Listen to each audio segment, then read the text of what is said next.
पार्लिमानी leader Sindh ताहा अहमद ने Sindh assembly में खिताब करते हुए कहा कि बजट में कराची को नजरअंदाज किया गया। जो लोग कहते हैं कि एमक्यूएम मुस्तरद करदा जमात है तो वाजे करता चलूं कि अगर हम एक खंबे को भी टिकट दें तो वो भी जीत जाएगा। कहा गया एमक्यूएम ना कभी डरी है ना डरेगी। काबीना में तब्दीली होने जा रही है, हर शख्स अपनी नौकरी बचा रहा है। ताहा अहमद ने मजीद क्या कहा यह आपको भी सुनवाते हैं।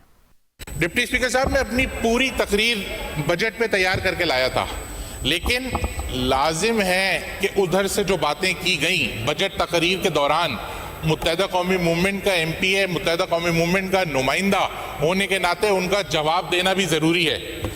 हम तो पहले दिन से ये चाहते थे, चाहते हैं और चाहते रहेंगे कि ये हाउस अच्छे डेकोरम के साथ चले। आप हमारे लोगों की तकरीर उठाएं और वहां से की गई तकरीर उठाएं और बताएं कि कहां से फसाद की बात की गई, कहां से इंतशार की बात की गई, कहां से डाइवर्ट किया गया चीजों को।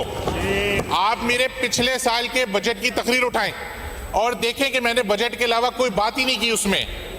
लेकिन सर, मैं कहता हूं कि क़यादत सबके लिए मोहतरम होती है। अपनी क़यादत की इज्जत कराने का सबसे अच्छा तरीका यह है कि दूसरे की क़यादत की इज्जत की जाए। अगर आप दूसरे की क़यादत की इज्जत करेंगे तो कोई आपकी क़यादत की इज्जत करेगा। देखें भाई, वो तो आवाम बना देगी आप लोगों के।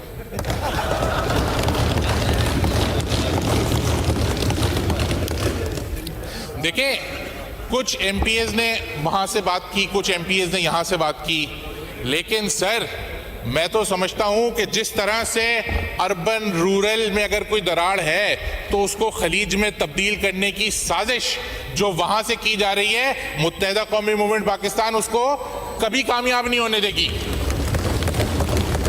आज हम भी अप्रिशिएट करते हैं जिस तरह आपके चेयरमैन बिलावल भुट्टो जरदारी साहब पूरी दुनिया में पाकिस्तान का मुकदमा लड़ रहे हैं और उसको डिप्लोमेटिक फ्रंट पर डिफेंड कर रहे हैं। हमारे सेनेटर फैसल सब्जवारी साहब भी उनके साथ वफ्द में शामिल हैं।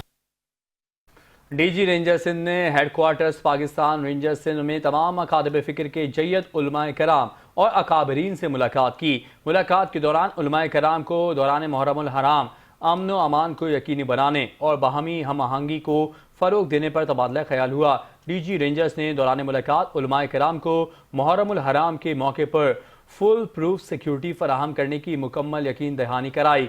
उन्होंने कहा कि मुक़द्दस अय्याम में शहरियों की जान और माल का तहफ़्फ़ुज़ अव्वलीन तरजीह है और सिक्योरिटी इदारे पुलिस के हमरा हर मुमकिन इक़दाम करेंगे ताकि मजालिस अज़ा और जुलूस बखूबी अंजाम पाएँ। डीजी रेंजर्स ने इत्तेहाद बैनुल मुस्लिमीन के फ़रोग में उलमाए कराम के किरदार को सराहते हुए खराज तहसीन पेश किया और कहा कि फ़िरका वाराना हम आहंगी कायम रखना वक्त की अहम ज़रूरत है। उन्होंने मज़ीद कहा कि उलमाए कराम का मुस्बत किरदार मुआशरती इस्तेहकाम और नौजवानों के लिए मशअल राह है। उलमाए कराम ने इस मौके पर मुहर्रमुल हराम में क़याम अमन के लिए अपनी मुकम्मल हिमायत और ताउन की यकीन दहानी कराई।